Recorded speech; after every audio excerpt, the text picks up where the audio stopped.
நமது செந்தூரன் அறக்கட்டளையினுடைய தூண் அப்படின்னு சொல்லலாம். நல்ல சோல் அன்பு சகோதரர் மயிலாடுதுறை ரத்னகுமார் ஐயா அவர்கள் இப்பொழுது பேச இருக்கிறார். நிறைய விஷயங்களை கொடுப்பாரு, நோட் பண்ணுறவங்க நோட் பண்ணிக்கிங்க. எதுக்காக இதை சொல்கிறேன் அப்படின்னா, ஒரு செலவில்லா பரிகாரங்கள் அப்படின்னா ரத்னகுமார் ஐயா தான். செலவில்லாத பரிகாரங்கள்னால் ரத்னகுமார் ஐயா. ரஜினி சொன்ன மாதிரி ஒரு தடவை சொன்னால் 100 தடவை சொன்ன மாதிரி, ஒரு ரூபாடா உலகத்தையே மாற்றுவோண்டான்ற மாதிரி ரொம்ப சிறப்பாக பாசிட்டிவாக எளிமையான முறையில் பரிகாரம் சொல்லக்கூடிய நபர் இப்போ உங்கள்கிட்ட பேச இருக்காரு. அன்பு சகோதரே, வருக வருக. அனைவருக்கும் என்னுடைய மதிய வணக்கத்தை தெரிவித்துக் கொள்கின்றேன். எனக்கு இந்த வாய்ப்பினை ஏற்படுத்தி கொடுத்த செந்தூரான் ஜோதிட அறக்கட்டளையின் நிறுவனர் டாக்டர் பிரகாஷ் அவர்களுக்கு என் நன்றிகளும் வணக்கங்களும். இன்றைக்கி இந்த கருத்தரங்கம் ஆரம்பித்து 7வது கருத்தரங்கம். 7 அப்படின்னாலே கேது. அப்போ பாருங்கள், ஆனந்தியமாக கேது பற்றி தான் பேசிட்டு போகிறாங்க. என் டேட் ஆஃப் பர்த் 7 தான். அப்போ கிரகங்கள் எப்போவுமே நம்மளை சுற்றி தான் இயக்கும். நாம் கிரகங்களை இயக்காத போது நாம் சில விஷயங்கள் பண்ணி இயக்கிக்கணும். அதை தான் நம்ம பரிகாரம்னு சொல்கிறோம். அது மட்டும் இல்லாமல் இன்றைக்கி என்ன நட்சத்திரம் போயிட்டுருக்கு? ஹஸ்த நட்சத்திரம். சரிங்களா? ஹஸ்தம் அப்படின்னாலே கை அப்படிங்கிற மாதிரி இன்றைக்கி பாருங்கள், பர்த்டே செலிப்ரேஷன், கோலாட்டம், எல்லா விஷயத்தையும் கொடுக்குது. கேது தான் இவங்க என்ன சொல்லிட்டாங்க? தடைன்னு சொன்னாங்க. கேது, சந்திரன் கேது என்ன சொன்னாங்க? பைத்தியம்னு சொல்லிட்டாங்களா? சந்திரன் கேது தான் யாருன்னு தெரிஞ்ச பைத்தியம். அவங்க தான் சித்தர்கள், ஞானிகள், யோகிகள், மகான்கள் ஆகக்கூடியது. சந்திரனோட ராகு தான் தான் யாருன்னு தெரியாத பைத்தியம். இந்த ரோட்லலாம் அலைவாங்க இல்லையா? கரெக்டு தானம்மா? சரி, ஏன் அப்படி? அப்போ அவங்க பேசுனதுக்கு நம்ம பேசுனதுக்கு என்ன தொடர்பு இருக்குது அப்படின்னா, நாம் பேச போகிறது 4ஆம் பாவகம். அப்போ 4ஆம் பாவகத்தின் சிறப்புகள் பற்றி பேச போகிறோம். இப்போ 4ஆம் இடம் அப்படின்னாலே சொல்லிய வித்தை, வாகனம், சுபங்கள், சூணும், மண்மனை, வியாபாரம் அப்படின்னு சொல்லிட்டு ஜாதகலங்கரத்தில் பாட்டு இருக்குது. அப்போ 4ஆம் இடம் ஒரு மனுஷனுக்கு ரொம்ப ரொம்ப முக்கியம். காரணம் என்னென்னா, எல்லோரும் நீங்கள் நல்லா இருக்கீங்களா அப்படின்னு தான் கேட்பாங்க. சௌக்கியமாக இருக்கீங்களா, சுகமாக இருக்கீங்களா, எப்படி இருக்கீங்க அப்படின்னு தான் கேட்பாங்க. அதுக்கப்புறம் ஆள் பாதி ஆடை பாதி அப்படின்னு சொல்லுவாங்க. ஏன்னா ஆடை அப்படிங்கிறது 4ஆம் இடம் தான். அப்போ ஒரு ஜாதகத்தில் 4ஆம் பாவம் ரொம்ப முக்கியம். ஏன்னா நீங்கள் கம்ஃபர்டபுளாக சேரில் உட்காடுறீங்க அப்படின்னா அந்த சுகம், அந்த சொகுசு, நீங்கள் எவ்வளோ நேரம் ஒரு சாதாரண ஒரு ஸ்டூலில் உட்கார முடியாது. இதே ஒரு சோஃபாவில் எப்படி உட்காரலாம்? நம்மள கம்ஃபர்டபுளாக உட்காரலாம். காரணம் என்னென்னா அதுதான் சுகம். அப்போ அந்த சுகத்தை குறிக்கக்கூடிய பாவமும் 4ஆம் இடம். அதே போல் நீங்கள் யாத்திரைகள் மேற்கொள்கிறது, தீர்த்த யாத்திரைகள் போகிறது, அது பார்த்திங்கன்னா 4ஆம் இடம் தான். அதே போல் உங்கள் தாயாரை பற்றி சொல்லக்கூடிய பாவமும் 4ஆம் இடம் தான். ஏன்னா காலபுருஷனுக்கு 4ஆம் இடத்தில் ஆட்சி பெறக்கூடிய கிரகமே சந்திரன் தான். அதே சமயத்தில் 4ஆம் இடம் ஒரு மனுஷனுக்கு ரொம்ப நல்லா இருந்தால் தான் அவங்களுக்கு சொத்து, மண், மனை, இந்த மாதிரி விஷயங்கள், வண்டி வாகனங்கள் அமையும். அப்போ 4ஆம் அதிபதி உங்கள் ஜாதகத்தில் எப்படி இருக்காரோ அதற்கு தகுந்த மாதிரி தான் உங்களோட சொத்துக்கள் அமையும், உங்கள் வண்டி வாகனங்கள் இருக்கும். அப்போ ஒரு ஜாதகத்தில் 4ஆம் பாவ அதிபதி அப்படிங்கிறது எவ்வளோ முக்கியம் அப்படின்னா, உங்களோட மதிப்பு ஸ்டேட்டஸை உயர்த்தக்கூடியதுக்கு இருக்கிறதுக்கு பாவமே 4ஆம் இடம் தான். ஏன்னா இன்னமும் 60 வயசாகி வீடு கட்டாதவங்களும் இடம் வாங்காதவங்களும் எத்தனையோ பேர் இருக்காங்க. அதே சமயத்தில் 20 வயசில் வீடு கட்டினவங்களும் இருக்காங்க. அப்போ அந்த அமைப்பை ஏற்படுத்தி கொடுக்க பாவம் அப்படின்னா 4ஆம் பாவம் தான். ஏன்னா அது சொத்து பாவம். பொதுவாகவே 4ஆம் அதிபதி 6, 8, 12 மறைஞ்சாலே பிரச்சனைகள் தான். ஏன்? 4ஆம் அதிபதி 6ஆம் இடத்துல இருந்தான்னா லோன் வாங்கி வீடு கட்டுவாங்க, கடன் பட்டு வீடு கட்டக்கூடிய அமைப்பு ஏற்படும். அதே சமயத்தில் 4ஆம் அதிபதி 8ஆம் இடத்துல இருந்தால் ஒரு சொத்து வாங்குறதுல பிரச்சனைகளை கொடுக்கும். அதே சமயத்தில் 4ஆம் அதிபதி 12ஆம் இடத்தோடு தொடர்பு கொள்ளும் போது ஒரு சொத்தை வாங்கி கடனை அடைக்கிறதுக்காக அந்த சொத்தை விரயம் பண்ணக்கூடிய அமைப்பை ஏற்படுத்தக்கூடியது இந்த 4, 8, 12ஓட தொடர்பு தான். பொதுவாகவே 4ஆம் அதிபதி 4ஆம் இடத்துல இருந்தால் அவங்க நல்ல கல்வி கற்றவர், அறிவு ஆற்றலில் சிறந்தவர், சாஸ்திர கலையில் வல்லுனர், தாய் மீது ரொம்ப பாசமாக இருப்பார். உண்மை தானே? ஏன்னா 4ஆம் இடம் தான் தாய். அதே மாதிரி 4ஆம் அதிபதி 2ஆம் இடத்துல இருந்தால் சொத்து வந்ததுக்கப்புறம் டபுள் வருமானம் கிடைக்கக்கூடிய அமைப்பை ஏற்படுத்தி கொடுக்கும். 4ஆம் அதிபதி 3ஆம் இடத்துல இருந்தால் சொத்து வாங்கிறதுக்கு சகோதரனோட உதவி அவங்களுக்கு இருக்கும். பொதுவாகவே 4ஆம் அதிபதி 5ஆம் இடத்துல இருக்குது அப்படின்னா ஒரு சொத்தை விரயம் பண்ணதுக்கப்புறம் ஒரு சொத்து அமையும். ஒரு பூர்வீக இடத்துல இருக்கக்கூடிய சொத்தை விற்றுட்டு ஒரு டவுனில் இடம் வாங்கணும் அப்படிங்கிற அமைப்பை ஏற்படுத்தி கொடுக்கும். 4ஆம் அதிபதி 9ஆம் இடத்துல இருக்குன்னு வச்சுங்களேன். முக்கியமான பாயிண்ட் மட்டும் சொல்லிடுறேன்.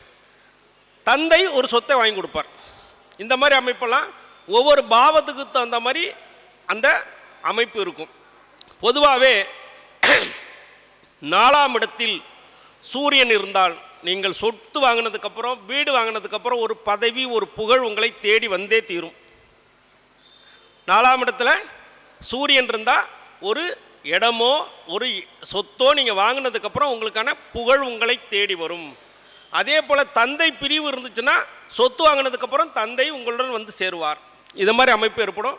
4ஆம் இடத்துல சூரியன் இருந்துன்னா ஒரு சொத்து வாங்கினதுக்கப்புறம் உங்களுக்கு ரொம்ப நாளாக இழுத்துக்கிட்டு இருக்கக்கூடிய ஒரு பொறுப்பு, சமுதாயத்தில் ஒரு பொறுப்பு உங்களை தேடி வரும். 4ஆம் இடத்தில் சந்திரன் இருந்தால் இடம் விட்டு இடம், ஒரு ஏரியா விட்டு ஏரியா, பூர்வீக இடத்துலேருந்து வேறு ஏரியாவில் சொத்து வாங்கக்கூடிய அமைப்பு. அடிக்கடி இடமாற்றம் செஞ்சு இந்த ஊரில் ஒரு சொத்து வாங்கியிருக்கேன், இன்னொரு ஊரில் ஒரு சொத்து வாங்கியிருக்கேன். அப்போ சொத்துக்களோட பரிமாணம் அதிகமாக இருக்கக்கூடிய அமைப்பு பார்த்திங்கன்னா 4ஆம் இடத்துல சந்திரன் தான். அதே போல் 4ஆம் இடத்துல செவ்வாய், 4ஆம் இடத்துல செவ்வாய் இருந்தாலே உங்களுக்கு சொத்து மண்ணு மனை எல்லாமே அமையும். கண்டிப்பாக ஒரு சிக்கலையும் கொடுக்கும். அப்போ அதில் ஒரு சம்பந்தமான பிரச்சனைகளையும் கண்டிப்பாக சந்திக்கக்கூடிய அமைப்பை ஏற்படுத்தி கொடுக்கும். 4ஆம் இடத்தில் புதன் இருந்தால் 2 சொத்து அமையும். டபுள் டாக்குமெண்ட்டு, கூட்டுப்பட்டா. கரெக்டு தானையா? 4ஆம் இடத்துல புதன் இருந்தால் நண்பர்கள், இப்போ இங்கே பாருப்பா இந்த இடத்துல ஒரு இடம் இருக்குது, நீ வண்டி வாங்குறியாப்பா அப்படின்னு நண்பர்கள் சொல்லி அந்த சொத்தை வாங்கக்கூடிய அமைப்பு. அதே சமயத்தில் விளம்பரங்கள் மூலமாக ஒரு சொத்து, இந்த இடத்தில் இந்த ஃப்ளாட் இவ்வளோ விலைக்கு விற்கப்படுகிறது அப்படின்னு. ஏன்னா புதன் தான் கம்யூனிகேஷன். ஒரு போர்டை பார்த்துட்டு அந்த போர்டை பார்த்துட்டு நம்பரை கான்டாக்ட் பண்ணி அந்த சொத்து வாங்கக்கூடிய அமைப்பெல்லாம் இந்த 4ஆம் இடத்துல புதன் இருந்தால் அமையும். 4ஆம் இடத்தில் குரு இருந்தால் அவங்க வீடு பார்த்திங்கன்னா கோயில் மாதிரி வச்சுருப்பாங்க. அவங்க வீட்டில் பார்த்திங்கன்னா மர வேலைப்பாடுகள் ரொம்ப சூப்பராக இருக்கும். ட்ரெடிஷ்னலாக இருக்கக்கூடிய அமைப்பு இருக்கும். ஸ்கூல் இருக்கும் பக்கத்தில், கோவில் பக்கத்தில் இருக்கும். அந்த மாதிரி இடத்துல தான் அவங்களுக்கு வீடோ சொத்தோ அமையும். வீடு எப்போவுமே ரொம்ப ரம்யமாக வச்சுருப்பாங்க. அதே போல் யார் வீட்டுக்கு வந்தாலும் அவங்க முதல்ல பூஜை ரூம் காய்ச்சிட்டு போய், இல்லை கிளம்பும் பொழுதோ அவங்களுக்கு விபூதி குங்குமம் சந்தனம்லாம் கொடுத்து பூஜை ரூமை காட்டி அவங்க வீட்டில் இருக்கக்கூடிய படங்கள்லாம் காட்டி வழிபாடு பண்ண வச்சு தான் அனுப்புவாங்க. 4ஆம் இடத்துல குரு இருந்தால். 4ஆம் இடத்துல சுக்கிரன் இருந்தால் அவங்க வீடு ரொம்ப கலைநயமிக்கமாக இருக்கும். வீட்டுக்குள்ளே போனாலே நல்ல வாசனை, ஏர் ஃப்ரெஷ்னராக இருக்கட்டும், ஏசியில் பயன்படுத்தக்கூடிய பெர்ஃப்யூம்ஸாக இருக்கட்டும், வீடே அப்படி நீட்டாக அழகாக இருக்கும். நல்ல கலைநயமிக்க ஆர்ச்சி தூணெல்லாம் போட்டு வீடு கட்டக்கூடியவங்க, வீட்டை எப்போவுமே நீட்டாக வச்சுருக்கோம். வீட்டுக்குள்ளே வந்தாலே லக்ஸூரியஸாக இருக்கக்கூடிய எல்லா விஷயங்களும் பார்த்திங்கன்னா 4ஆம் இடத்துல சுக்கிரன் தான் இருக்கும். 4ஆம் இடத்துல சனி தான் என்ன செய்யும் அப்படின்னா, தேவையில்லாத ஓடாத ஃபேனு, ஓடாத கடிகாரம், கிழிஞ்சு போன சோபா, என்னெல்லாம் பயன்படுத்தாத ஐட்டம் இருக்கோ அதெல்லாம் உங்கள் வீட்டில் இருக்கும். ஏன் அப்படின்னா சனி இயற்கையாகவே பழமை விரும்பிங்கிறத விட அழுக்கு. அவங்க வீடை நீங்கள் என்ன தான் க்ளீன் பண்ணாலும் பார்த்தீங்கன்னா ஜன்னல் வழியாக காற்று வழியாக மண் வந்துடும். இல்லை அந்த வீட்டு அம்மாவுக்கு சோம்பேறித்தனத்தால் கூட்டாமல் இருப்பாங்க. அவங்க வீடு எப்போவுமே அசுத்தமாக தான் இருக்கும். ஒரு மாதிரி நறுமணம், கெட்ட நறுமணம் வீசக்கூடிய அமைப்பை ஏற்படுத்திடும். பழமையான வீடாக இருக்கும். அதே போல் இன்னொருத்தவங்க பயன்படுத்தின சொத்தை வாங்குவாங்க. இன்னொருத்தவங்க பயன்படுத்தின வீட்டை வாங்கி இவங்க ரெனோவேட் பண்ணக்கூடிய அமைப்பு. அப்படிலாம் பார்த்திங்கன்னா 4ஆம் இடத்துல சனி தான். 4ஆம் இடத்துல ராகு. அப்போ அந்த சொத்து வாங்குகிற இடத்துல பார்த்திங்கன்னா ஒரு பாம்பு புற்றோ மாரியம்மன் கோவிலோ இருக்கும். அதே போல் பார்த்திங்கன்னா பிரம்மாண்டமான அடுக்குமாடி கட்டடங்கள் அமைப்பு பார்த்திங்கன்னா 4ஆம் இடத்துல ராகு தான். பிரம்மாண்ட சொத்து இதை கொடுக்கக்கூடிய இடமும் 4ஆம் இடத்துல ராகு தான். 4ஆம் இடத்துல கேதுலாம் பார்த்திங்கன்னா சந்துக்குள்ளே சொத்து அமையிறது. இந்த லெஃப்ட் வா ரைட்டு வா, இந்த 3ஆவது சந்தில் 4ஆவது தெரு, 4ஆவது தெருவில் 2ஆவது வீடு, பின் வீடு. நீங்கள் பாருங்கள் 4ஆம் இடத்துல ராகு இருந்ததுன்னா நீளத்தில் வீடு கூட இருக்கும். 4ஆம் இடத்துல கேது இருந்தால் அகலத்தில் வீடு இருக்கும். நீங்கள் என்ன செக் பண்ணி பாருங்கள். ஏன் அப்படின்னா கேது இயற்கையாகவே இப்படி பெருக்கக்கூடியவர், ராகு எப்போவுமே இப்படி போகிற பாம்பு. பாம்பு நீட்டாக இருக்கும். பிள்ளையார் எப்போவுமே வயிறு பெருசாக இருப்பார். ஈஸியாக ஞாபகம் வச்சுக்கலாம். பொதுவாகவே இந்த 4ஆம் பாவம் ஒரு ஜாதகத்தில் ரொம்ப முக்கியம். ஏன்னா நாளுக்குடையவன் 4ஆம் இடத்துல இருந்தால் தாய் பாசம் மிக்கவர்னு ஏன் சொல்கிறேன்னா, காலபுருஷனுக்கு 4ஆம் அதிபதி சந்திரன் தான். பொதுவாகவே இந்த 4ஆம் அதிபதி 6, 8, 12 மறைஞ்சிருச்சு. என்னங்கய்யா 4ஆம் அதிபதி 6, 8, 12 மறைஞ்சிருச்சு அப்படின்னாலே அவங்களுக்கு என்ன பரிகாரம் அப்படின்னா, உள்ளூரில் சொத்து வாங்காமல் வெளியூரில் சொத்து வாங்குவது சிறப்பு. பூர்வீகத்தை விட்டு இடம்பெயர்ந்து சொத்து வாங்கக்கூடிய அமைப்பு அவங்களுக்கு சிறப்பான பலன்களை கொடுக்கும். 4ஆம் அதிபதி ஒரு ஜாதகத்தில் 12ஆம் இடத்துல இருக்குன்னா, இப்போ அவங்க ஆனந்தி அம்மா சொன்ன மாதிரி ஏதாவது ஒரு கோவிலுக்கு பாத யாத்திரை போயிட்டு வரேன்னு சொல்லி வழிபாடு பண்ணிட்டு போயிட்டு வந்துட்டாங்கன்னா அவங்களுக்கு ஒரு சொத்து அமைஞ்சிரும். ஏன்னா 12ஆம் இடம் தான் பயணத்தை குறிக்கக்கூடியது. சரிங்களா? ரொம்ப எனக்கு பணம் இருக்குது, காசு இருக்குது, எந்த சௌக்கியத்திலும் குறையில்லை, நான் வாடகை விட்டு தான் இருக்கேன், ஒரு வீடு வாங்கினா ஃப்ளைட் ட்ராவல் பண்ணிவிட்டு வாங்க, கண்டிப்பாக அவங்களுக்கு வீடு அமைஞ்சிடும். ஏன்னா 12ஆம் இடம் தான் கடல் விட்டு கடல் தாண்டி பயணம் செய்யக்கூடிய அமைப்பு. இதே 4ஆம் அதிபதி 8ஆம் இடத்துல இருக்குது அப்படின்னு வச்சுங்களேன், 8ஆம் இடம் தான் என்ன செய்யும், ஒரு சிக்கலை கொடுக்கக்கூடியது, ஒரு மருத்துவ செலவுகளை கொடுக்கக்கூடிய அமைப்பை ஏற்படுத்தி கொடுத்துரும். அப்போ என்ன செய்யலாம், ரொம்ப சிம்பிள், ஒரு இன்சூரன்ஸ் பாலிசி போடுங்க, கண்டிப்பாக உங்களுக்கு வீடு அமைஞ்சிரும். அதே போல் 4ஆம் அதிபதி 6ஆம் இடத்துல இருந்தால் என்ன அர்த்தம், எங்கேயாவது சர்வீஸ் பண்ணணும். இப்போ இன்றைக்கி வந்தாருங்க இல்லையா சிவனடியார்கள், இவங்க எல்லாமே சர்வீஸ் பண்ணுற மாதிரி ஏதாவது ஒரு கோவிலில் போயிட்டு நீங்கள் ஒரு சர்வீஸ் பண்ணிட்டு வந்துட்டிங்கன்னா உங்களுக்கு வீடு வாங்குறதுல எந்தவித தடைகளும் வராது.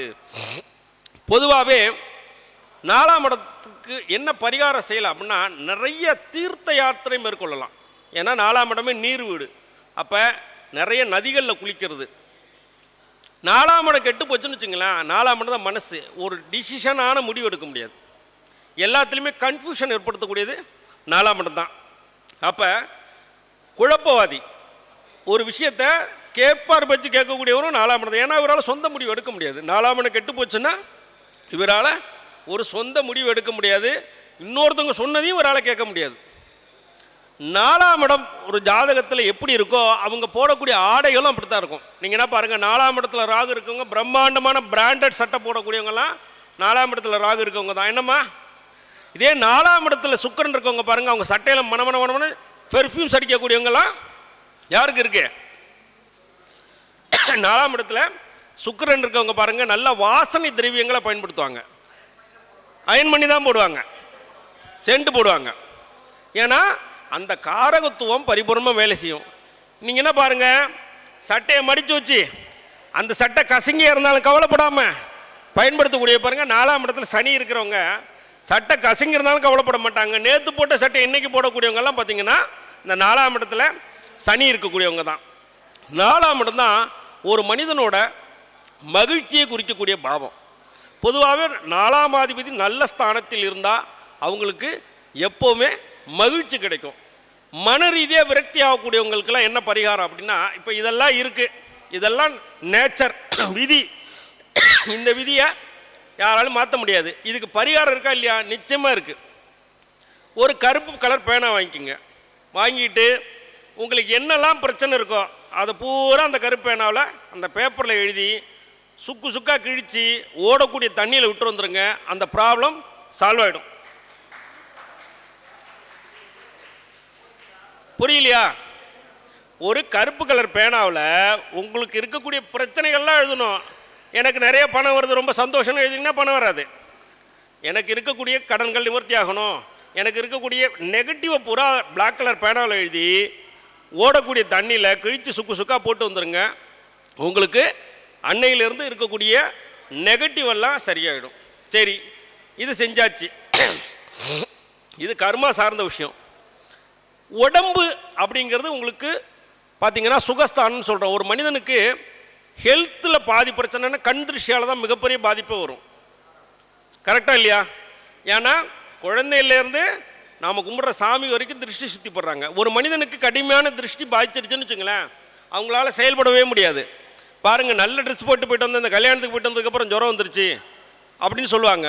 இந்த கல்யாணத்துக்கு போயிட்டு வந்ததுக்கப்புறம் மைண்டே டிஸ்டர்ப் ஆகிடுச்சு அப்படிம்பாங்க. அவங்களாம் என்ன செய்யணும் அப்படின்னா, 10 நாளைக்கு ஒரு வாட்டி இங்கே குளிக்கக்கூடிய தண்ணியில் 1 லிட்டர் பாலை ஊற்றி ஃபஸ்ட்டு தண்ணி கலந்து குளிச்சிடணும். அதுக்கப்புறம் ஒரு 50 கிராம் கஸ்தூரி மஞ்சளை தண்ணியில் கலந்து குளிச்சுடணும். அதுக்கப்புறம் சுத்தமான பன்னீர், அரிக்காத உடம்புல போட்டால் அரிக்காத அளவுக்கு சுத்தமான பன்னீரை வாங்கி தண்ணியில் கலந்து குளிச்சுட்டு அதுக்கப்புறம் தண்ணி ஊற்றக்கூடாது. அப்படியே துடைச்சிட்டு வந்து வீட்டில் தீபம் ஏற்றி வழிபாடு பண்ணும்போது உங்கள் உடம்புல இருக்கக்கூடிய நெகட்டிவ் எல்லாம் பர்ஃபெக்டாக போயிடும். தண்ணியில் கலந்து தான் டைரெக்டாக ஊற்ற முடியாதுல்ல, தண்ணியில் கலந்து நீங்கள் பயன்படுத்தலாம்.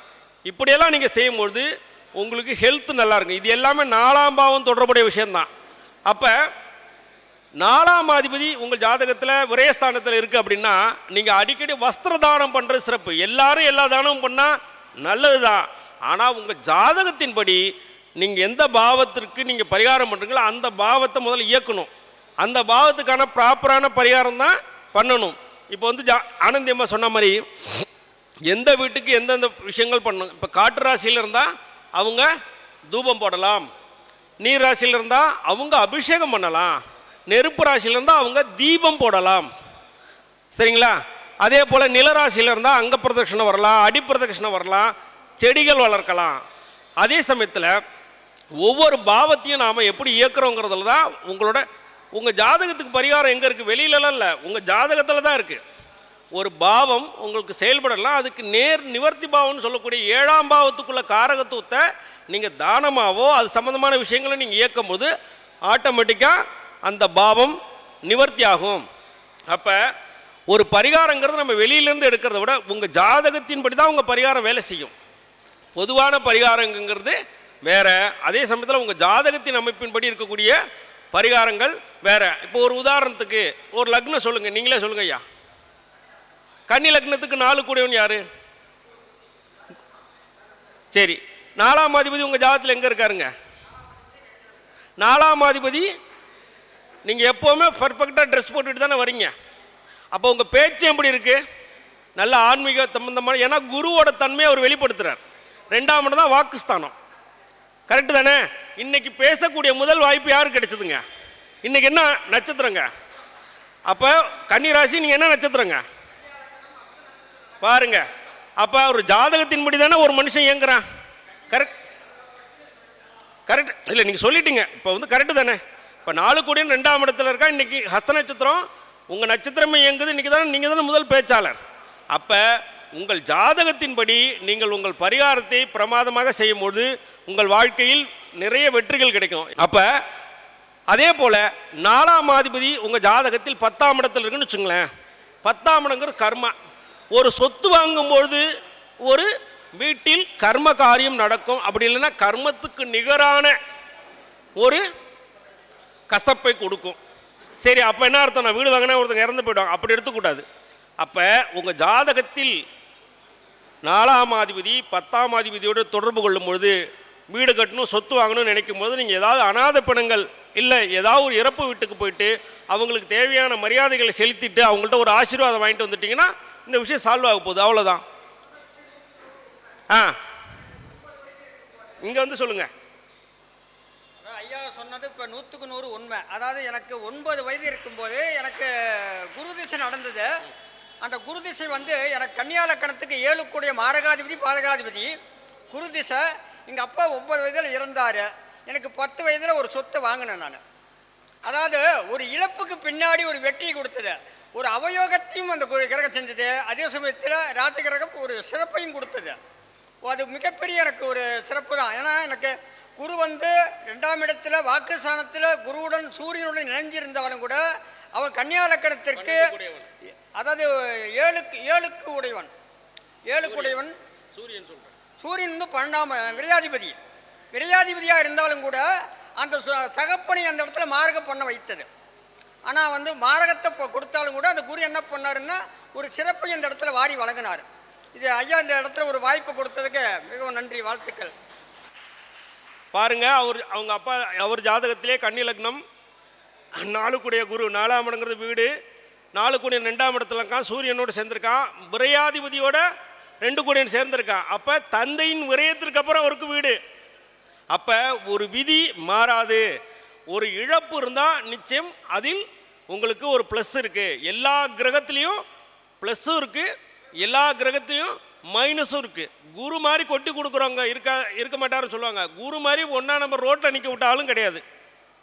இப்போ ஆனந்தியம்மா சொன்ன மாதிரி குருக்கேது எவ்வளோ பெரிய கோடீஸ்வர தன்மையை கொடுக்குதோ அதே ஈக்குவலுக்கு உங்களுக்கு கடனையும் கொடுக்கும். 500 கோடி ரூபா சொத்து, 480 கோடி ரூபா கடன்.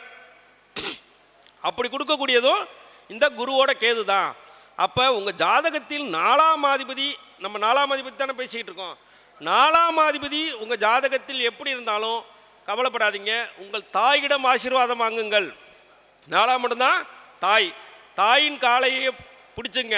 தாய் இல்லை அப்படின்னா தாய்க்கு நிகரான ஒரு பெண் தெய்வத்தை எடுத்து நீங்கள் வழிபாடு பண்ணும்போது உங்களுக்கு நிச்சயமாக சொத்து சார்ந்த விஷயங்கள் உங்களுக்கு நிச்சயமாக அமையும். வீடு சார்ந்த விஷயங்கள் பிரச்சனைகள் குறையும். 4ஆம் அதிபதி 8ஆம் இடத்தோட தொடர்பு கொள்ளும்போது பாருங்கள், வீட்டில் கண்டிப்பாக வாஸ்து சார்ந்த பிரச்சனை இருக்கும். அவங்களுக்கு பார்த்தீங்கன்னா சுடுகாட்டுக்கு பக்கத்தில் இடம் அமையிறது, அந்த இடத்த கிராஸ் பண்ணி போய் அமையிறது எல்லாம் பாருங்கள். அதே போல் 4ஆம் அதிபதி 12ஆம் இடத்தோடு தொடர்பு கொள்ளும்போது பாருங்கள், மருத்துவமனை தாண்டி போகிறதுக்கு பக்கத்துலையோ இல்லை ஒரு டாக்டர் வச்சுருந்த இடத்தையும் நீங்கள் வாங்குவீங்க. மருத்துவமனை தொடர்புடைய விஷயமோ மருத்துவம் சார்ந்த விஷயத்துலையோ உங்களுக்கு வீடு அமையும். இல்லைன்னா வெளிநாட்டுக்கு போயிட்டு அந்த பணத்தில் அவங்க ஒரு இடம் வாங்கியிருப்பாங்க, அந்த இடத்த விற்பாங்க. அந்த மாதிரி அமைப்பு தான் வரும். அப்போ ஒரு பாவம் எப்படி இருக்கோ அந்த பாவத்தை நீங்கள் அப்படி இயக்கும்போது உங்களுக்கு வெற்றியே கொடுக்கும் என்று சொல்லி இந்த வாய்ப்பை ஏற்படுத்தி கொடுத்த அனைத்து நல்ல உள்ளங்களுக்கும் நன்றி, வணக்கம்.